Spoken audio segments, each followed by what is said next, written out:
You were born in Egypt, but not in the middle of the desert selling dates. No, you were born in the middle of the most sensual and deadly political chaos of antiquity, Cleopatra's court. Congratulations, you will die beautiful. Cleopatra is not just a queen, she is the queen.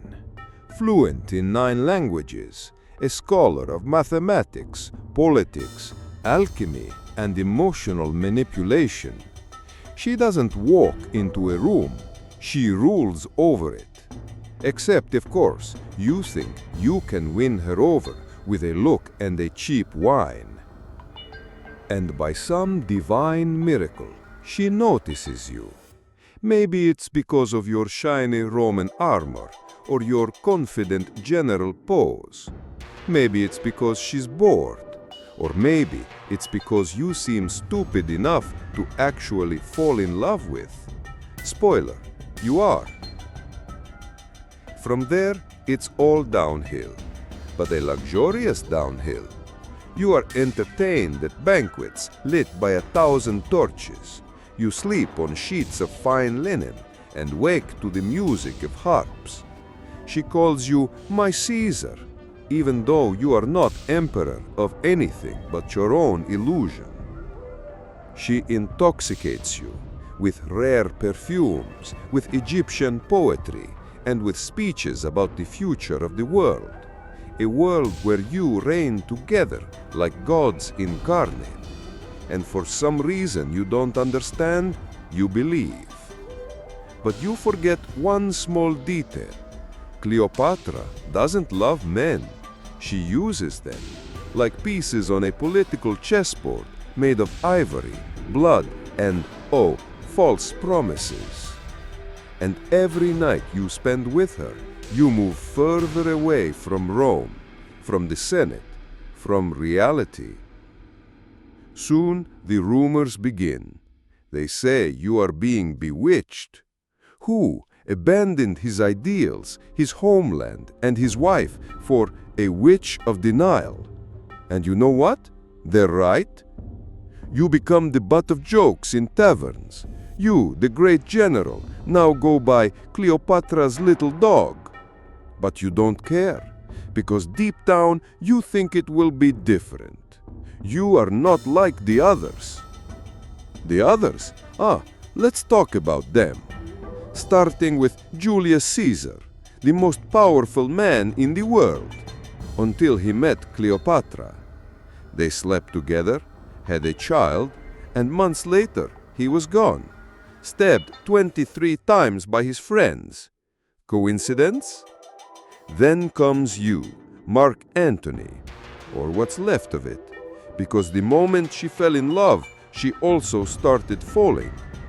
You ignored the Senate, you stood up to Rome, and you declared war for love. Congratulations, you have become the protagonist of the greatest tragic novel of the ancient world. You even try to fight, but his troops are divided. His allies are suspicious. Meanwhile, Cleopatra spreads smiles amongst the chaos. And you start to wonder, does she really love me? Short answer? No. But now it's too late.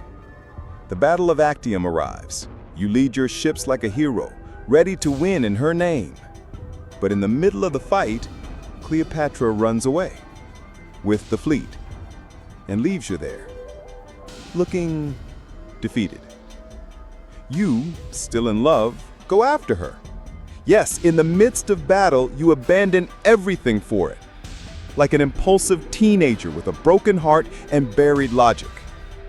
The rest is predictable. You lose, Rome wins. And now, with everything destroyed, you only have 2 options: run or die. You choose the third one. Send a message saying you died, just to see if she feels anything. And what does she do? Pretend you're going to die too. He orders a mausoleum to be built and locks himself inside. And when you find out that she died, what do? Samata. But, plot twist, She is still alive. She finds his bloody body, still breathing for seconds, and cries. At least, that's what poets write. But if she truly wept, it was for the lost empire, not for you. Days later, when the Romans surround the palace, she realizes that the end has come and decides to die with style. He wears his royal robe, adorns himself with jewels, and it is said, lies beside a basket with a snake. Yes, because Cleopatra was never basic. You died for her. Caesar died for her. What about Egypt? Well, it became a Roman province. In other words, everyone lost, except the empire. But the story doesn't end there. Centuries later, poets still write about this great love. Painters make romantic paintings. Hollywood turns it all into movies. And you? You become a symbol of what happens when the heart speaks louder than the head. So yes, falling in love with Cleopatra was a disgrace. Because in the end, you didn't win the throne. Not even love. Just a knife in the chest, a snake in the lap, and a guaranteed place among the worst romances in history. But maybe you're still trying to make sense of it all. But she was smart, strategic, powerful. Yes, all of this is true. And that is exactly why you never had a chance. Cleopatra was not a woman looking for love. She was a queen trying to survive among monsters in togas, diplomatic betrayals, and an endless line of men who thought they were immortal. She just chose which one to use before they were devoured by the system, or by her. You think you're living an epic romance. She is playing chess with gods. You see love in her eyes. She sees you as an ace up her sleeve, or a disposable pawn. It depends on the round. Basically, you were just another episode in a series that already had better scripts. One of those characters who seem important but dies in episode 3. And the worst, still die in love. The cruel truth? Cleopatra never promised a happy ending. You created this in your head, while she tried to keep the throne, her son alive, and the Romans out of her backyard. But you insisted. He insisted on giving flowers to a woman who had already buried 3 suitors. He insisted on swearing allegiance to someone who had already had to flee from his own brother. Oh yes, I forgot to mention, Cleopatra's first great love of life was his own brother, who she was forced to marry. Yes. If you thought your ex was complicated, try to process it. He tried to kill her. She tried to kill him. And in the end, one of the two drowned, because of course it does. Welcome to the most dysfunctional family in antiquity. After that, she had to regain the throne amid civil wars, dubious alliances, and ego battles. Do you really think a woman who survived all that would get lost in your passionate gaze?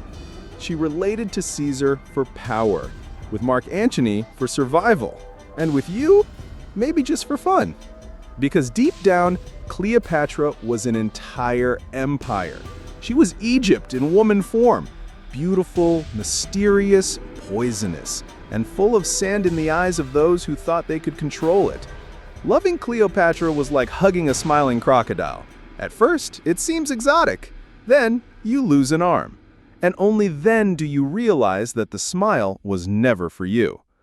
What really destroys you is not the end. It's the during.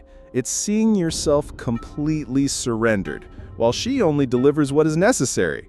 You declare war on her, she declares silence. You burn bridges, she builds secret routes. You dream of children and a future together, she dreams of strategies to keep Alexandria alive. And even if, for a brief moment, you believe that she loves you, she probably believes it too. But he believes in it the way generals believe in soldiers. With love, yes, but ready to sacrifice at any moment. Love with Cleopatra does not end with a breakup. It ends with a military march, with legions entering the palace, with the sound of your name being erased from history, and hers being set in stone. You become an example of dumb passion, of failed diplomacy, how you can't govern with your heart, and how can you not surrender to a woman who governs better than any man? In the end, Cleopatra dies. Of course, everyone dies, but not like you. She chooses the moment, the place, the clothes, even the poison. Because she didn't accept dying as a prisoner. She died a legend. And you? You died as a footnote, a broken heart with armor, a sad poem without meter. And the worst part? Still thinking that all of that was love. Centuries passed, but there are still people like you who sees powerful women like Cleopatra and thinks, I would be different. I would make her happy. No, you wouldn't be. You would be the next body on the stairs. Because Cleopatra didn't need saving. She was the fire. And you? He was just another one who thought he could play with fire and get away with it.